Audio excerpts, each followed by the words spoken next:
Welcome back to another episode of Diabetics Doing Things. We are telling the amazing stories of people living with diabetes from all over the world. And we have a very special episode today. It's not often that we get to be behind the scenes of some of our partners who help us produce this podcast and help us create opportunities for other diabetes creators. But the CEO of MannKind Corp, Michael Castagna, is here today on the podcast to talk a little bit about what it's like behind the scenes at a pharmaceutical company like MannKind. Thank you for having us today, Rob. Yeah, really excited to have you. And, I try to do part of my process when I bring people on who appear on other podcasts is I go and I listen to other episodes that you've done. And you are an interesting guy. I'm always fascinated by people who have like really unique, different sides to their professional background. So, for example, my first question for you, before we dig into your role as the CEO of MannKind, you went and got your doctor of pharmacy degree. You're a PharmD, but then you immediately went and pursued an MBA from a top business school, which makes you pretty. That's a pretty rare case. I feel like it doesn't happen too often. So, what made you decide that as a career path? I was in pharmacy school in 1997. I got a summer internship at a company called DuPont Pharma. I started working in HIV in 95 in pharmacy. Wind up working on a drug that launched in care for HIV, which became the first once a day one pill regimen 8 years later. And I felt that how could I impact the world the best? And was that being a community pharmacist, a hospital CEO of a pharmacy chain? I knew I wanted to do something to make a difference in the world. And I felt that focusing on trying to become a CEO of a pharmaceutical company would best enable me to help the most people. And I had to look back on my career. It's been 26 years since we changed the standard of care in hepatitis, diabetes, HIV, cardiovascular, arthritis. It's been a phenomenal opportunity. And taking things like Omnipod, for example, is one of the things I did at Amgen, brought it over to cancer. People used to come back to the hospital the next day after chemotherapy, and we would put an Omnipod on them for delivery to last the next day. Changed their life for millions of patients a year. It was great. So small innovations can make a huge difference in people's lives. And I feel like, we spent so much money in drug development. Getting an MBA from a top tier school at that time, I wanted to run at Bristol Myers or Amgen. So I thought getting the best MBA I could, great. Coming from a kid of poverty, did I think I could get in? Did I have that self-confidence? Was I that smart? I didn't think I would get in. Unfortunately, I did get in. So I had to start over. I'd already had my first year, my MBA done at Drexel. But when I got into Penn, I actually had to redo all my classes. I just say the second time I was a little bit smarter around those courses, but it really helped me get a great civic foundation, great business foundation. Ultimately, in the job I to here at MannKind, I was not the CEO. I was dropped in to run a public company. And I would say those skills I learned in my MBA 15 years ago definitely came in handy at that time, where we are without that background.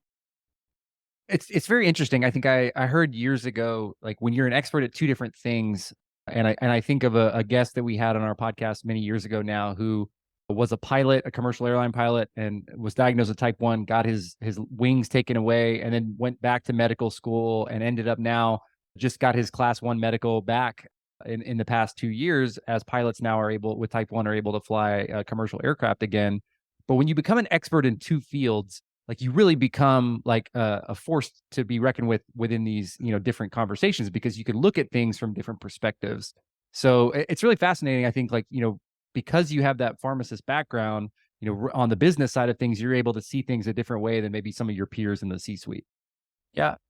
I can't name another pharmacist running a pharmaceutical company today. So, rarity in that one. I care about the science. I care about patients. I care about customers we serve more than anything. And that comes first in everything we do. Take care of the end user of the product. The rest works out well. We provide great products to work for lung disease as well as diabetes. And, I'm really proud of the work we've done as a team, as a company, and the patients we serve, like yourself and others. But you're coming on the pilot. I don't know if you know this. One of the very first pilot who got his license back at Southwest for losing it because he had type 1 diabetes was the president patient. Oh, really? I didn't know that. When they passed the law, he could not get his time and range under control, so he couldn't pass the medical exam, and used the Afrezza to help bring him down a little bit tighter so that he could not have the hypoglycemia, which is one of the big requirements to be certified. And so the very first pilot that new rule was it a first patient. So pretty Oh, cool. wow. So let's talk about that because, compared to the other, especially, insulin manufacturers in the diabetes space, like MannKind is very small. So when you're able to like see the impact of such a small company, and being able to say, hey, the first pilot who got his class one medical to be able to fly with type one diabetes uses your product, like, how does that galvanize the team and you specifically? For me, it just gives me motivation to push it, right? We don't help anywhere near the number of people we should. And, having a voice to shows like this that help reach more people living with diabetes, help us get the awareness out, right? Because I think the number one thing for Afrezza is, I love when I meet somebody, I go, inhaled insulin, when's it coming out? And I go, it's been out 9 years. And they go, what do you mean? And I go, that's how poorly it's been marketed. It's how much doctors don't offer to patients, right? It's a shame that as patients, healthcare, myself and you included, we should be offered every option, right? There's no reason, whether it's a MDI, a pump, a pod, inhaled insulin, we should be told, hey, any of these can help you. Which will best fit your lifestyle? And then that option is often not offered to patients. Often, hey, I want to put you on a pump. Pick one of these two, and that's all they deal with, right? They don't even know there's three other options besides. And that's hard because we don't have $100 million to go spend on TV advertising. That's about what it would cost. So for me, we've spent $3 billion to bring inhaled insulin to market. It's just mind boggling how much we still have work to do. We have a lot of work to do to help a lot. But as pharmaceutical industry, we're a small company, but we're very focused on mealtime control. I think that's the biggest need in challenging outcomes better in diabetes, one especially. This conversation here is so casual, but it's just okay. So I'm remembering a time I was walking in the streets of Egypt with my friend who also has type 1, and I pulled out my Afrezza inhaler because I just felt like it. I was like, I don't feel like bolusing for this. I'm just gonna take my insulin through my little inhaler. And she stood there and was like, what are you doing? And when I told her, she was like, this exists. And it really brought to mind how, like, this product seems like science fiction to some people, like, not even possible. So really, it blows my mind that not enough people know about it or that it could be accessible to them. Yeah. No, I was in a comedy club this weekend and I inhaled my insulin because I was pretzels. And the guy goes, you can't vape in here. And I go, I'm not vaping, it's made. He goes, oh, I'm sorry. So it's always fun. Like even on the airplane, I love like last night I was flying home and I'm like, I'm going to inhale just to irritate the stewardess 'cause it's hard to help my lung. And I know he's just saying something. I'm like, it's my insulin, buddy. Get off my case. Well, so it's kind of fun. It raises awareness, but I was going to be on a flight for 6 hours and my sugars were 180. Let's get these things down while we're sleeping.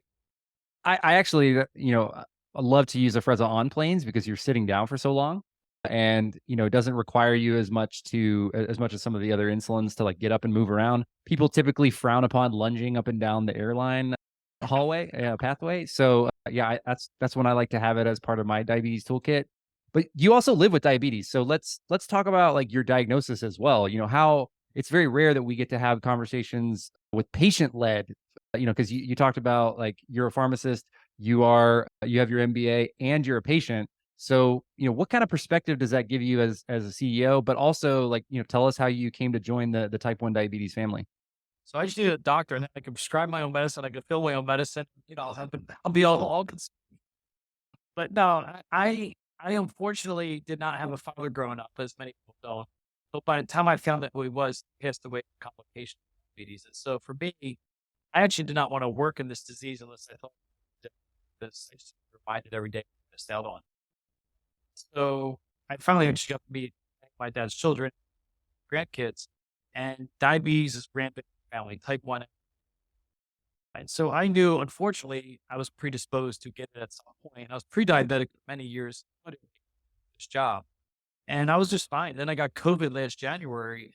I had my annual physical, I had one for a couple of years because of COVID, and my A1C spiked up.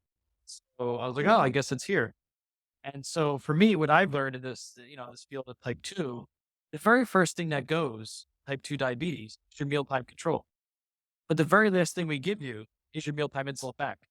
We try every oral medication, every basal, every GLP, and then you finally fail after 7 to 10 years. And we say, oh, by the way, here's mealtime insulin. You ask yourself, any other hormone disease I've worked in pharmacy, you usually replace that hormone with what you're missing to get back your ecosystem. But for type 2, we save it for the very last resort. When you ask doctors, why is that? They give you every excuse. Well, it's injectable. It causes weight gain. It causes hypoglycemia.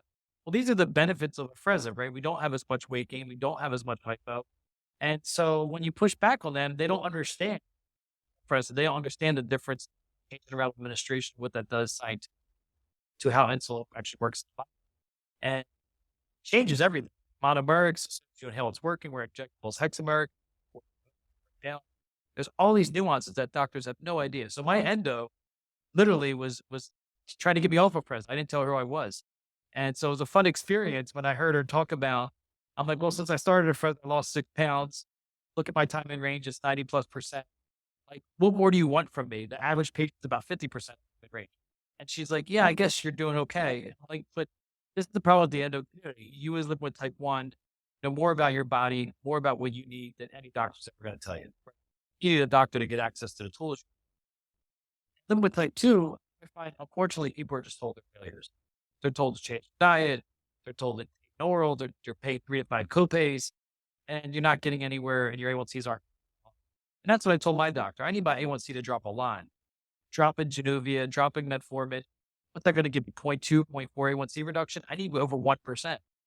What's going to give me there? Real-time insulin. Because you can see your CGM, right? That's kind of Right. how I was pre-diabetic. I was actually working on integrate Dexcom into one of our Blue Hail platforms. And I got the Dexcom, I got some samples, and doctor put it on. And every morning I take my kids to breakfast and I would get like a bagel and orange. I saw my sugar spike up to 250 and I'm like, whoa, that doesn't seem normal. And that's how I realized, like, wow, I'm not going to eat that again. So CGM was very helpful. It diagnosed me before I was even diagnosed a couple of years early because I could see it coming. That's So so when I spiked up, I wasn't shocked. I was like, okay, I knew it was going That's so interesting and like so fortunate that you were just experimenting on a product that you guys are working on and, able to sort of self-diagnose yourself. I do want to go back on one thing and you brought up a couple of really good reasons, but stigma around type 2, people with type 2 diabetes taking mealtime insulin. Is that just historical from like, years of bad information from years past and hasn't quite, reached the tipping point of acceptance now? Like, or is it the injections? Is it just the weight gain you mentioned? Because like obviously many patients with type 2 are trying to target the, weight gain as one of their or weight loss is one of their KPIs that they're looking to do. Like, or is it just a combination of all those things? I mean, look, I think injectable around 100 years, right? We really hit a beyond fortunate for us and mankind. But we're the only real innovation in the last 25 years, 100 years of insulin. So fortunately, people just never had good control in type 2. And there's a lot of negative halo patient, especially in inner city communities. They're like, oh yeah, well, but he was on insulin, he lost his leg or he went blind. And so, and I had that my own uncle I watched, go blind. But he didn't take care of himself, right? And you see him taking his insulin, you see him testing his sugar. So there's just a negative perception that, oh, I must be really sick if I need that. And I think we got to change that attitude, right? About what are you missing in your body? What hormones are you missing in your body? How do you just give that back? How do you really focus on control? Hey, when I look at 80% of the population on insulin, type 1 or type 2, are not at goal. Think about that. 4 out of 5 people are not at goal. And that means we're doing something poor because this is over 20 years of analog insulin, Fios, pumps, sensors, all this innovation, and yet the number has not changed. And why is that? You're so afraid of hypoglycemia, right? You're not pushing your dose of insulin, and it's a risk of life and death. I'm not blaming anybody. I'm just stating the obvious, which is, that people are so afraid of injectable insulin because of that balance of overdosing causing hypo and underdosing, you go high, and you're just a yo-yo all day. I saw it myself. I use Go sometimes or other product. I've used injectable insulin. And so, you can see both and how slow it works, how fast things work. What I've learned is it's about the right tools, toolbox to help you deal with this disease at the right moment in time. To your point, on an airplane is one way. For me, at a combination is different. Right? So, it's really about having all options available to you to get the best you can do to give yourself the best chance. I like that approach. I think it's unique. I have it. That's the approach that I take is like just like any consumer product, I'm going to use whatever the best thing for me to help me, live the life that I want to live. And I think applying that to, to pharmaceuticals and, med device is sort of a unique perspective these days. But what can you talk about like how do we overcome that lack of awareness? Like you said, Eritrea mentioned like her friend had never seen something like that. One of the reasons when the team approached me to work with MannKind, one of the challenges that I often found when I was sharing, just using Afrezza on social media is that people would talk to their endo about it, but their endo didn't feel comfortable prescribing it for one reason or another. What do you think some of those challenges, stem from, and how are you guys addressing those? Yeah, I think number one is pivotal trials were done. When you do clinical trials, a lot of the patients come from outside the US, unfortunately, because the rules, regulations are unmet need. And so a lot of patients in our trials came from outside the US. And so there was not a lot of thought leader support. There was not a lot of academic centers experience. And so when you launched the drug, you had no advocate.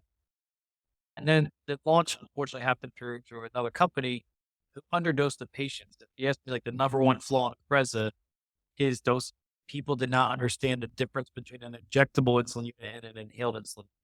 And that's the biggest misunderstanding out there, including in our trials. Like I did a trial specifically to look at proper dose, showing you how we're better than the standard of care.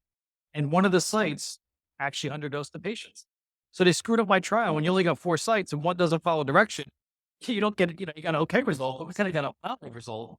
And that's a lot of what, to me, what's the gap in doctors? We are now doing our pediatric trial, for example, 40 centers in the US. There's no ex-US sites. So now we will have every major center participating in our We're now running a pump switch trial, 20 of the top centers in the country that will have the top KOLs behind.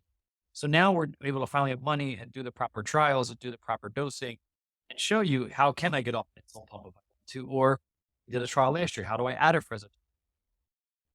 And so we are trying to drive the scientific agenda now amongst top thought leaders. And those studies are set to read out next year. I spent over $30 million roughly on these 2 trials just to get new data out there so that US thought leaders actually have the clinical experience, knowledge, real world evidence that we need to really help continue to grow and help more patients. And so, I think next year we're finally, we lost money for 32 years as a company until this year. So finally we're hopefully breaking even. We had an operating profit in the last quarter.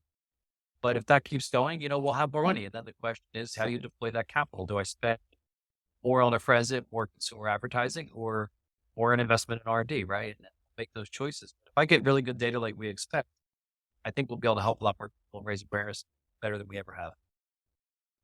Yeah, thank you for that like kind of input behind the scenes. You mentioned the company not being profitable for 32 years, which brings me to a question of like Al Mann, right? And the founder of MannKind. Like basically, and I'm paraphrasing here, but like one of the founding fathers of insulin pumps and diabetes devices, like a man who lived with diabetes and only passed away, a few years ago. When you're a patient yourself running a company with Al Mann's name on it, like like how do you bring that infusion of his kind of like spirit and brand into the company? Yeah. So I've had the luxury when I started my career, I was at DuPont Pharmaceuticals, which was still, DuPont was a family company, even though we're publicly traded. Then I worked for Serono and then I worked here and I worked for Merck Germany. So working for family founded companies is very different than working for like CVS Pharmacy part time or AMP. They're just different companies. So we have Al Mann's legacy. His entrepreneurial spirit, his can-do attitude, his ability to overcome obstacles, is in our DNA. This team has overcome so many challenges to survive. He's almost died 3 times. Now we're 1.5 billion growing every year. We went from $1 million in revenue to $200 million, run rate of $200 million after this quarter. Unfortunately, most of it's not diabetes. But we are committed to keep it present on the market. We bought Ego last year. So we're committed to diabetes, and Al Mann, spent $1 billion. I don't know if people realize we spent $3 billion to get Afrezza on the market, but Al Mann spent $1 billion of his own money. He sold the insulin pump company in the late 90s, billionaire. He knew that no matter what you did to the insulin pump, the input was too slow. The insulin, you can't make it go faster. It's got to be stabilized. There's nothing anybody can do is fall. So all the pump algorithms, all we're trying to do is manipulate the slow profile of injectable insulin. We don't fundamentally change the input, which is even inhaled versus. And that's why I tell people I can give it pen, a vial, a pod. It doesn't matter. It's the same insulin. The profile is the same. It doesn't. when you inhale, Al Mann knew that the only way to get faster absorption, faster activity was through the lungs. There is no way, 100 years at least, 50 will be there, to get it through the skin phase. It's just not going to work. Where you get scarring tissue, you got adipose tissue, absorption, hexamer breaking out monomer. You got so many issues happening. That's probably the biggest misperception, Rob, is that I gave a half unit injection to my pump, or I gave a 1 unit.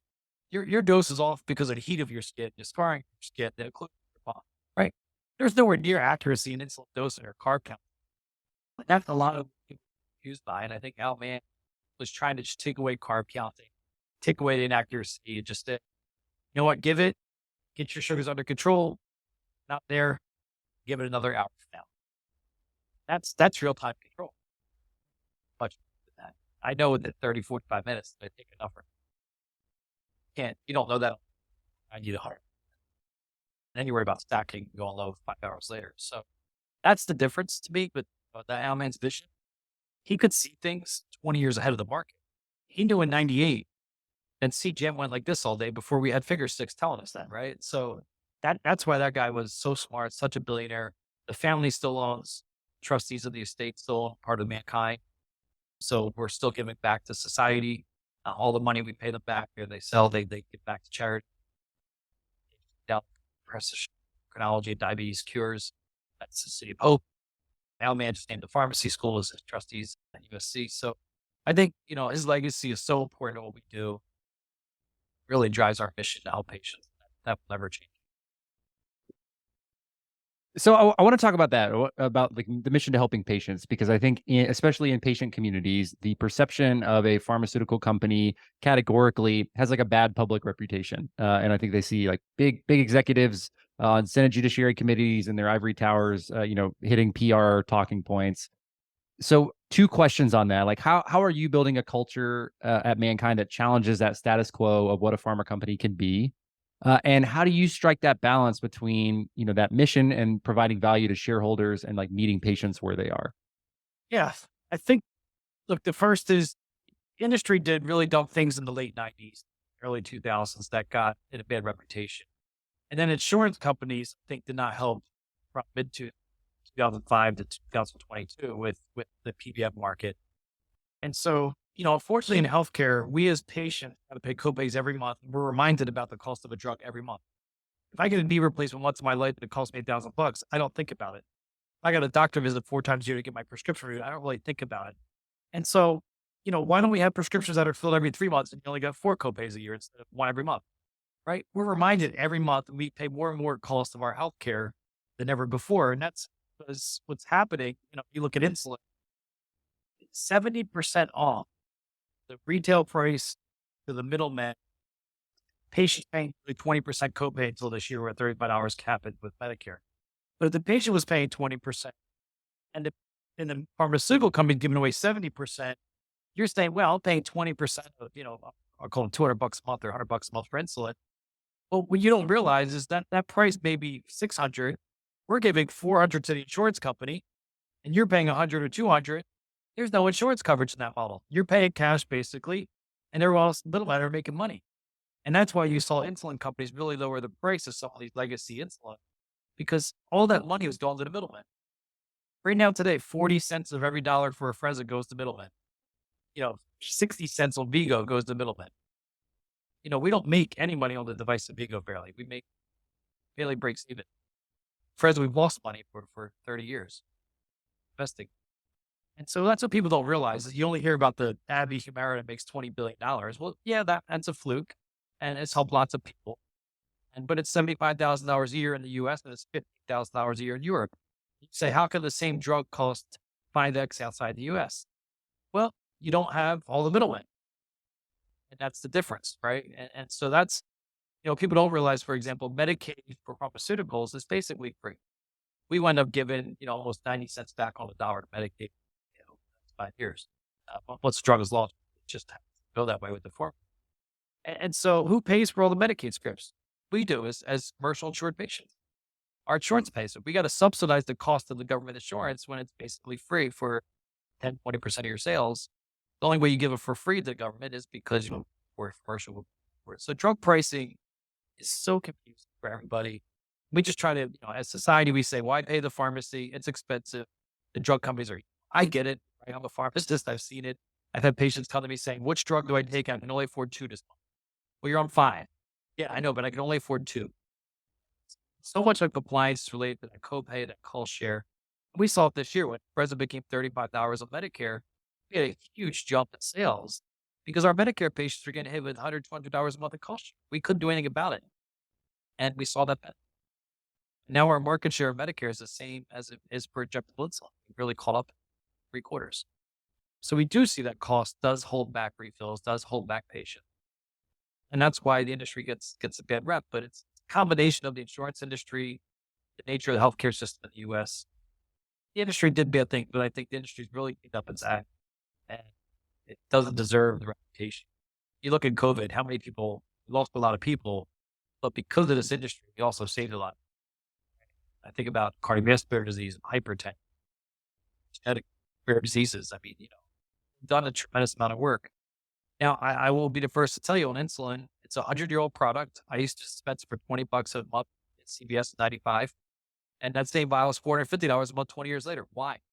There was no more innovation, right? That is why we got a bad reputation. So I was really happy to see that those prices are being reduced because that is the right thing to do. And hopefully it starts to change the other percent of the industry. People complain about drug stock outs and why they always stock out. Well, part of that is because when things go generic, the generics only care about making a margin. They don't care if the patient lives or dies. They just care about making money. And so brand companies, we live, say, every patient every day. Right. I have another drug that we make for another company called base. It's a rare disease. People need it. It's for high blood pressure, your lungs face. And if they don't get it, they die. Literally, they die that day. So we can't stock out, right? We got to make that drug reliably, consistently. They depend on us to live. We take that very seriously. If that drug goes generic, the generic company says, well, so-and-so's making it cheaper, I'll just stop. And then they stock out. The other one stocks out. Who's left? Right? That sucks. We're seeing that cancer today, right? So many people not get proper cancer. Unbelievable in my mind in this richest country in the world. We can't get stock cancer drug. That's horrible. That's just nature of the system. People don't realize in the US, 80% of your sales, 90% of your sales when a drug loses patent go away in 90 days. Think about that. You built this market, you spent $2-3 billion. And once you lose your patent, within 90 days, you lose 90% of your sales. In other countries, that doesn't happen. You have a lower price. Generics compete with each other. The brands compete with generics. The generics have sales forces, believe it or not. No, and it's a completely different healthcare model outside the U.S. than in the U.S. And today in the U.S., unfortunately, wholesalers make money, the pharmacies make money, the PBMs make money. That's the freedom and beauty of the U.S. It's also the curse of the U.S. People come here because they got an entrepreneurial spirit. We like our freedoms. We don't want government control. Other countries have socialism and other things. I don't know what the right answer is. I wish I had. What people don't realize is there's $300 billion discounts off drugs to middlemen. That is not profits, unfortunately. That is employing nurses in hospitals. That is paying for pharmacists, pharmacy. It's paying for the distribution of the drugs around the country, subsidizing the entire U.S. medical infrastructure. And if those 300 billion rebates go away, we got to make up that money somewhere else, right? And doctors don't want to take a pay cut. Labs don't want to take a pay cut. I don't know what the real answer is, unfortunately, because it's not an easy one. But the way the U.S. healthcare system is built is honestly all of drug pricing. Right. And, that's unfortunate. It really is. And I think it is challenging. So much of our identity here in the West, in the United States, is you can come here with pennies to your name and find a way. We have all these American dream stories that are well documented. I mean, yourself included. It sounds like where you can be your own man and make your own way. And at the same time, there are both things can be true. It can be really difficult and rigged, and also the opportunities are still there for some as well. I love this country because you can literally come here, come with nothing, make yourself, right? I also see the deficit. You get lost in the ecosystem of government or mental health. You can't get out.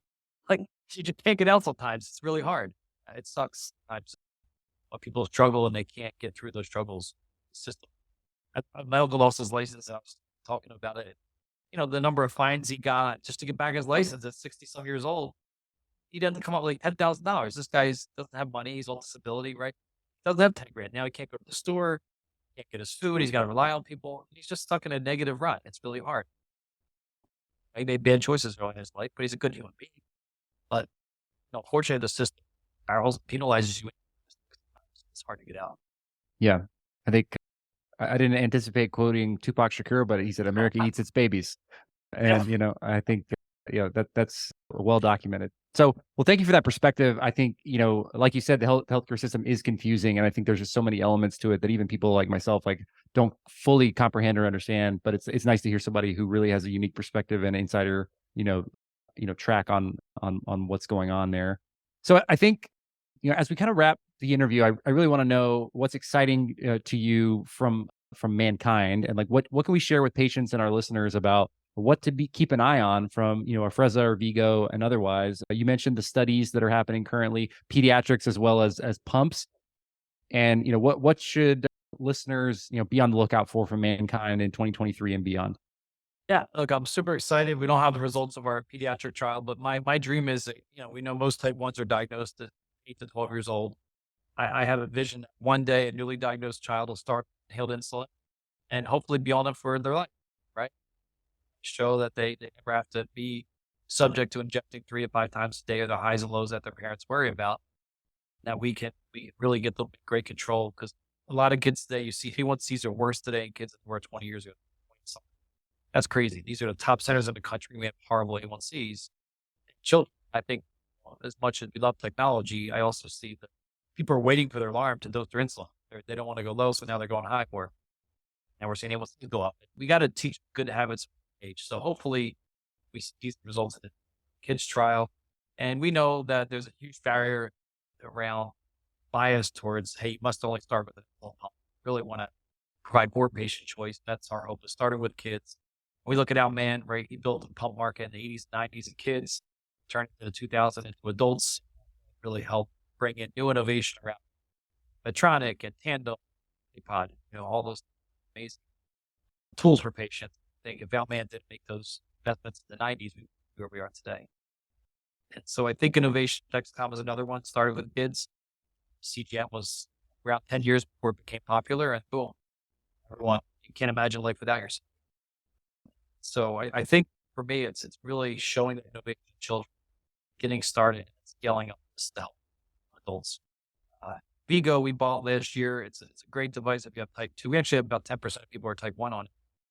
But for type 2s, it's a amazing device. It just, you set it, it's on you, and just click it. You don't have to worry about carrying your insulin. You don't have to worry about click it a couple times.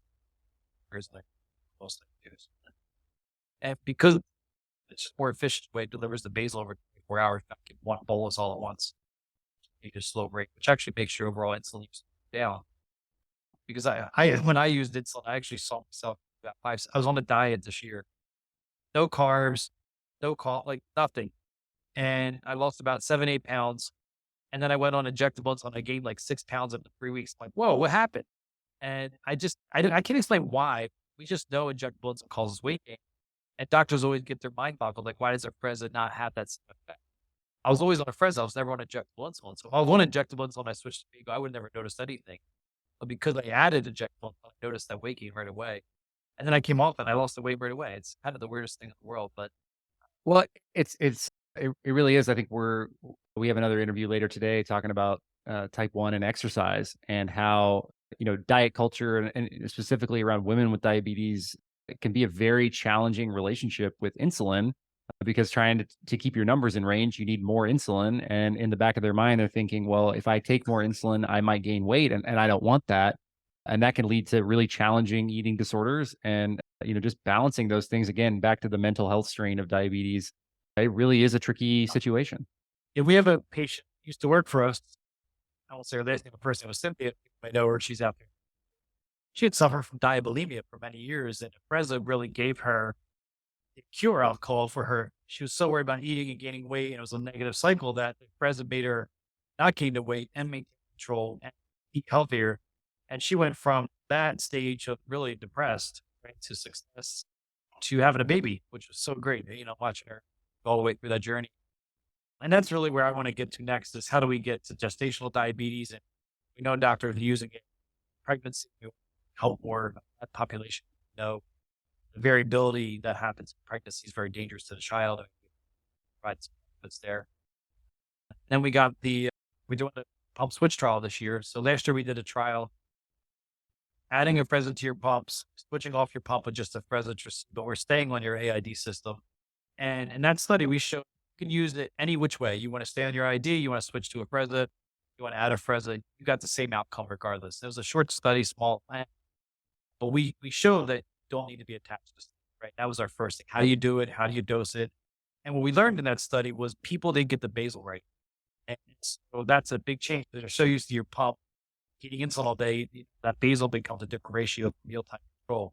So we learned from that study. Now we're applying that. We're doing a 120 patient switch study this year, where we're going to show you Tracebo Afrezza versus best standard of care you want is hopefully as good or better. That study will be out early next year. We kicked it off in July. We're already 1/3 enrolled the first 5 weeks. So it's going really well. People are super excited. We're super excited because it'll be done by the end of this year. We'll have those results early next year for ADA. So that'll be the largest pump switch trial ever done in my mind. I've been looking for data. If you find it, let me know. But there's very little data showing you how to switch off a pump. It's a lot of data showing how to use a pump. So we want to show you how can you safely use Tracebo Afrezza and hopefully, do you have better time and range? Do you have better A1C? Do you have better freedom? We're watching quality. So those will be the two big data sets next year is the switch trial and the P, both one. We've done a lot of data in type 2. I'm not sure how much more data we'll generate there. But otherwise, we'll be over the next 20 years. We got lots of patents and IP. Amazing product, as you know. Thank you for your support and having me today. Anything we can do to help patients, anything questions people have. One of the things we always know as we close out here is people worry about lung safety. It's new, it's delivered that way. And I just want to close on, it goes through the lungs like your oxygen. These are micron particles. They don't, there's an old inhaled insulin years ago that was a sugar-based mannitol formulation. As your lungs got absorbed. It's a very different profile. Just because something is inhaled doesn't mean it's the same technology. Our technology is you inhale it in a half a second, it goes from the inhaler into your blood. People think, oh, what if I'm sick? I remind people, if you have tar-covered lungs, you still get nicotine. Still get your Afrezza even when you're sick, of respiratory infections, et cetera. So it's really important. Yes, you may need more insulin if you're sick. That's natural for all of us. But you still get your dose. You still get very consistent delivery. People just don't realize your lungs are half the size of a tennis court. So you're spreading all that insulin over a large surface area versus you inject in one little spot, you can absorb, displayed it. So that's getting your blood very rapidly. And the lungs are just a wonderful way to treat because it's just a new way to think about drug-targeted delivery. So we have 5 drugs all delivered through the lungs. I mean, that's what we do. We're a lung-based delivery company.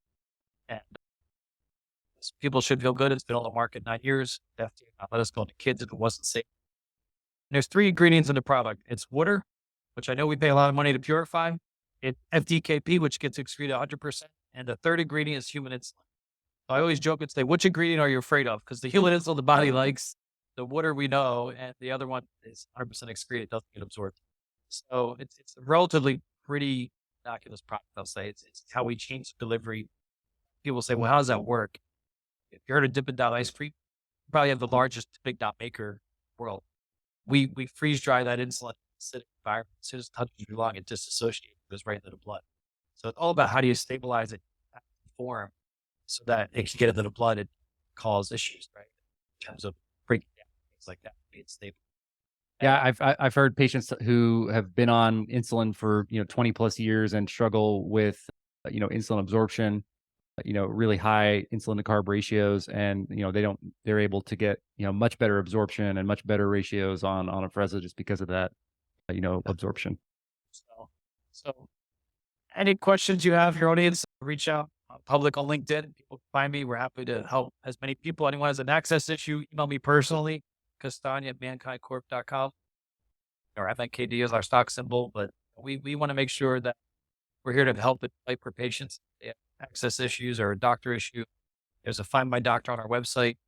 We found that many docs have never prescribed more than 1 or 2 people. They don't know how to write it. And so it becomes a challenge for patients. So we have that on our website. So find doctors who actually know how to prescribe.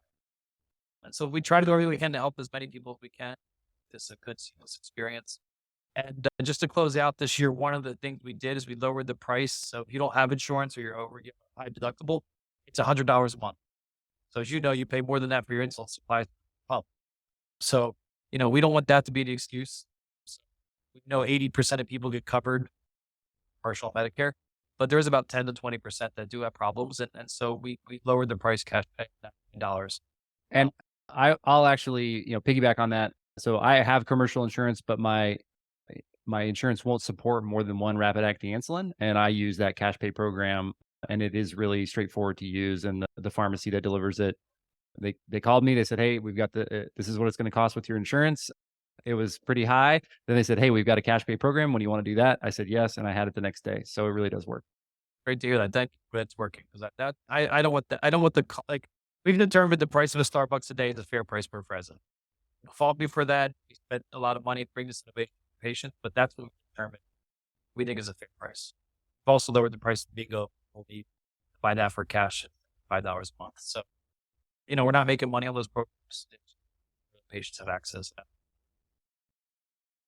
Well, Michael, thank you so much for the time today. It was really great to just to hear your perspective, both as a patient and as a leader, in the pharmaceutical space. So thank you as well for your support of Diabetics Doing Things.